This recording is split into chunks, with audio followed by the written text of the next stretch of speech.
Hey everyone, in this video, let's go through question 542, 01 matrix on Leetcode. This is part of our blind 75 list of questions, so let's begin.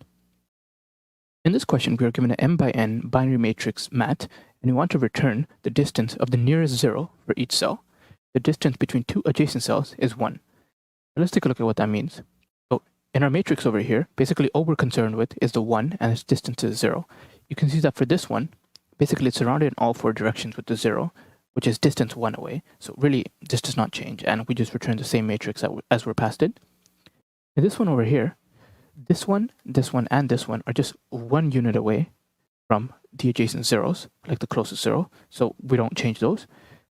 For this one here, we're 2 units away, right? At minimum, 1, 2, 1, 2, 1, 2, or right and then up 2. Okay, so how might we go about doing this question? Let's think about this, right? So let me actually open my paint here, and you can ignore this, but I'll get back to this soon. But let's see. So in these types of questions, these matrix type, these grid type of questions, when we're asked to maybe, go through the matrix, find the closest, find the longest something, we have two approaches, right? We can either do a DFS or we can do a BFS approach. DFS or BFS approach, right? Now, what's the easier one to come up with? Well, the easier one might be like a DFS approach, right? Basically, what could we do? Well, first of all, we actually need to wonder, do we need to do a BFS or a DFS from every cell, or do we need to do it from a specific cell, right? Because sometimes you just need to do a DFS from the top left-hand corner. Sometimes you need to do a DFS from many items, right? Or many like cells. So here, what do we need to do a DFS from? Well, here it would make sense for us to do it from every single cell, right? That's potentially a 0 or potentially a 1. Why? Okay, well, let's say we want to consider the case for 0 first. Let's say we want to consider the case for 0. So let's assume this value here was a 0, right? If this value here was a 0. If we didn't do a DFS from every single cell, well, then we would never reach these ones at the bottom, right? The only way we reach these ones at the bottom is if we do a DFS from here, here, and then also like here, right? If we do a DFS from any of these positions at the top, we will not reach the 1. So basically, there's no like condition in which like we have to do a DFS from just one position. Here we have to do a DFS from every single 0. Now, we could have also done a DFS from the 1s, right? Maybe we did our DFS from this one and tried to find the location of the nearest 0. And then we propagated that information back to this and we filled it out. So in this case, what could we have done? Well, in this case, let's say we started a DFS from this position here. Well, then I would look in all four directions, right? I would look here, I would look here, I would look left, and I would also look right. I know I messed up those directions, but bear with me. And basically, every time I find a 0, then I know that, okay, so this is like 1 unit away. So I would record that. This is also 1 unit away. I would record that. This is also 1 unit away. So I would record that. But notice that in our DFS call, I would basically keep going, right? Like, let's suppose there's like a 0 all the way down here. Well, then I would like keep doing a DFS call all the way down here to this 0. And then I would basically aggregate those results and find the minimum. And that would be my answer. So notice that we're doing like a lot of work in DFS, especially on the larger grids. Okay, so DFS is maybe probably not the best option here. Let's consider BFS. Okay, so how do we do a BFS? Well, in a BFS, and again, we have to consider whether we want to add in all of the cells or we want to do a specific cell, like a specific number, right?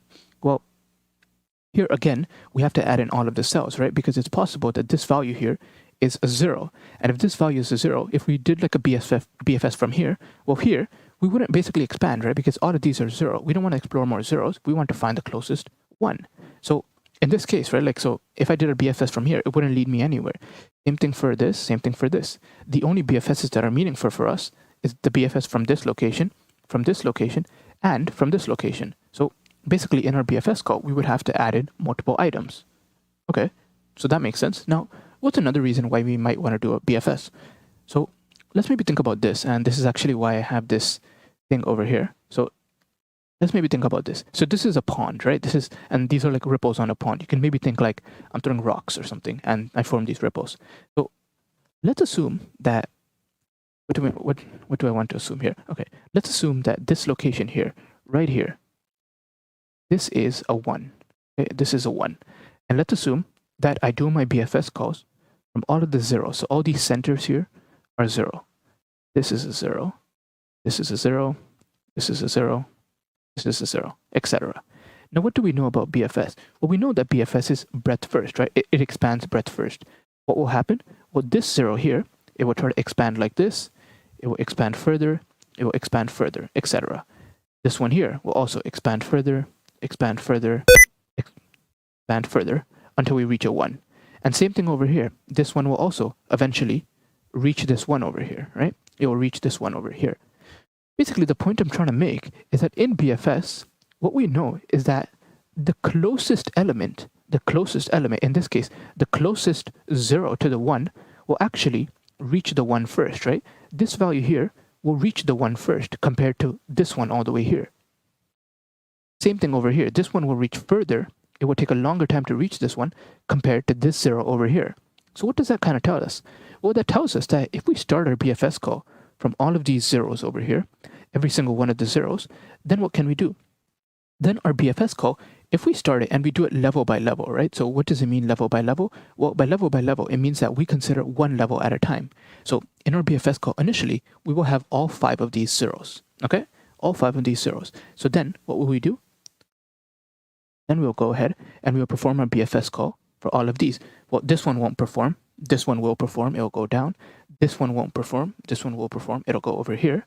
Okay, so that's our BFS call. And this is kind of the second level, right? This is the second level. Now note, whichever one of these BFS calls reaches this one element here first, that will be the correct one, right? Like that will be the first one that reaches it. There might be like a 0, like all the way. Like let's suppose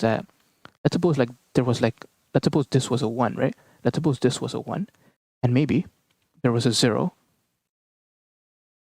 over here. For this 0 over here, it would actually take like, and let's suppose actually this was also a 0, okay? So for this 0 over here, it would actually take 2 steps, right? To reach this 1. First, it would have to, well, let's actually assume, so let's assume this one was a 1 here. Let's assume this one was a 1. Okay, so for this 0 over here, first thing it would have to do is that I have to do a breadth first search to come over here. And then once it's over here, it would do another breadth first search to come over here. But notice that this 0 over here can come here in just one go.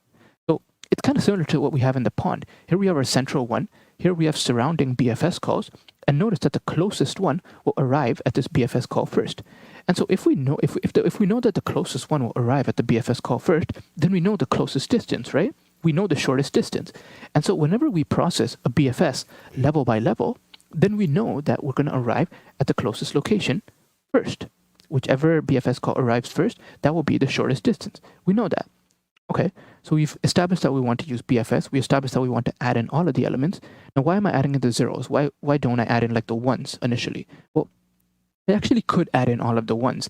I could actually do a BFS call from here and then figure out which one is the closest 0.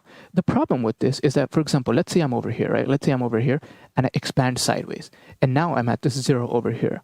Okay, well, I know that this distance is like a distance of 1, right? But now I'm currently on this cell over here. I'm on cell 01, 012. I'm on cell 012. I have no idea that this cell was called by this one over here. I have no idea that I need to update this cell over here.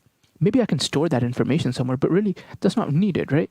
Because if you think about it, if we just go ahead and start off at the zeros, if we start off at all the zeros, then whenever we reach this one here, then we know 2 things. First of all, we know the shortest distance, we know the level, and we also know which cell to update, this cell exactly here. So basically, you can think about it like the cell that you want to update, you don't want to add that to the queue. Instead, you want to add in the other cells, and so you can find the shortest distance. And so when you're finally at the cell, you can update it with your level. Okay, so let's take a look at how we can do this in code. I think it'll make more sense that way. And so let's begin. First of all, I like renaming these to grid. It's just personal preference. So first I will define my rows and my columns. Like so, length of grid and length of grid at 0. Now I need my queue. Right. What else do I need? Well, now I need to loop through my rows and loop through my columns.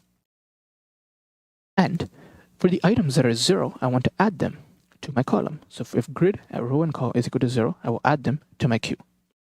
Row and then call. Okay, perfect. So now what do I need to do? Well, now I can go ahead and I can loop through my queue, right? And remember, we want to process queue level by level. So what does this mean again? If this is, let's assume that we have like a binary tree. It's probably easier to understand. Let's suppose we have a binary tree. And we have something like this, right? We have something like this. We have something like this. Initially in the queue, we just have this element, right? We just have this element in the queue. Then what we do is we go ahead and we add in our two children, but we only process this first one. When we add in our two children, we will go ahead and only process this level. We'll only process this level. Notice that when I actually process this node, I will add into the queue, I will add in these two elements here. I will add in these two elements here, but actually, I'm only going to process these two elements. I will not process this, and this, because that would indicate that all four of these are on the same level. They're all the same distance away from this node up here, which is not correct. So that's why we're going to process level by level. And how we can do this is we can find the size of the queue. And the basic, we can just loop through and we can just do it based off of the size, right? Okay, so we have this information. Now what do I know? Now I can pop from the queue, so I can do row column, you could do queue.pop, 0. And now I know if I arrived at a 1, this has to be the shortest distance, because we argued over here, like if we're at the pond, if this is the 1, then whichever BFS call arrived here first, it has to be the shortest distance. Okay, so I need to basically set grid at row and call equal to level. Now what is level going to be? Well, level can start off as 0. And here, basically every time we're done this iteration, every time we are done this loop here, every time we process the queue, we increment level, we increment our distance. So basically here, like every time I finish this one call here, so maybe if I was to kind of draw this again, every time we finish this, so every time we process this first level here, this first level here, this first level here, now we're all visiting nodes that are 1 distance away. So now I can process the nodes that are 2 distance away, etc. So that's basically what I'm doing in my code. Okay, so now we increase level, we do that at the very end. Now, if grid at row and call is not 0, right? Like if it's not 1, if it's either 0 or if it's like a number like 2, then what do I know? Well, if it's 0, I know that I don't want to visit this cell, right? Because I already did my BFS from all of the 0, so I don't need to visit any more zeros. If it's a number like 2, well, then what does it mean? Well, it means that this cell already has the shortest distance of 2, in which case I'm not going to touch it. I'm not going to add it to my queue. Okay, so if this is all good, what do we need to do now? Well, now we need to go through top, right, left, and down. We need to go through all 4 of the directions. So how we can do this is we can just create this. This is like a interesting trick. So basically, I add in like the deltas here. So I would just do 0, 1, 0, minus 1, 1, 0, minus 1, 0, right? And then I can do for dx, dy, and dirs. Then I can do something like new row is equal to row plus dx, new call is equal to row, or is equal to call plus dy. And now I need to check, first of all, that I'm not out of bounds, right? And we have our way of doing this. We always check if new row is less than 0, or new row is greater or equal to rows, or new call is less than 0, or new call is greater or equal to calls, then what? Well, then we'll just continue, right? Because this is the invalid point. It's outside of our grid. Otherwise, what? Well, we have to check if we've like visited this place before, right? Because it's possible that this 1 over here, we've already visited from this BFS call, but we can also visit it from this BFS call, which will be longer, but we can also visit it. So we need like some sort of scene variable, as we often have in queues. So let's go ahead and add in our scene here. So we will add in scene as a set here. And then initially, because I add in all of these to my queue, I will add them to my set as well. So call, okay. And this will actually make sure that like if I'm at like a 0 here, I don't want to go leftwards towards another 0, right? So it will stop that. So actually, we can just do the check over here. So what we can do is we can do if grid at new row, new call is equal to 0. Then we just continue, right? We don't actually need to add it. So technically, we can just omit this here. But what we do need to do is we need to check that this new row, new call, this should actually be new call. We have to check that this is not in scene, right? Because if it is in scene, then we've already visited it. We've already established the shortest direction. So we don't need to visit it that again. So if new row, new call, not in scene, then we're going to go ahead and add it. So we will do scene.add new row, new call. And then we'll add it to our queue. New row, new call. And that's pretty much it. And so after this, we can just go ahead and we can return our grid, because we're modifying the existing grid. We're not creating a copy. We're modifying the existing grid. And so let's go ahead and do this. Let's run our sample test cases. Perfect. Let's go ahead and submit. Perfect. So it works. So one thing I'd like to mention here is that if we didn't want to kind of follow this like syntax of like going level by level, right? There is a different way in which we could do this. And essentially what we could do here is, instead of just appending row and col and like calculating the level based on like the way we do our queue operation here, we could actually just add in one more field, which we can just call the level. And so how this would work then is that here I would pop out the level as well. And so I don't need a level here, and I don't need any of this, and I don't need this either. I can push this all back one. But basically what I need to do here is when I'm appending, I will append level plus 1, right? So that's like another way we can think about doing this. But I like the other way better. It just kind of makes more sense to me. But this is like another way we could do it. We could append the level as part of the queue itself. So you don't have to do anything fancy like in the queue itself here. But anyways, yeah. So what is the time and space? Well, time and space basically just be m times n, right? We're just going through the matrix, and we have our space as well for the queue. Okay, so that was this question. Thanks for watching.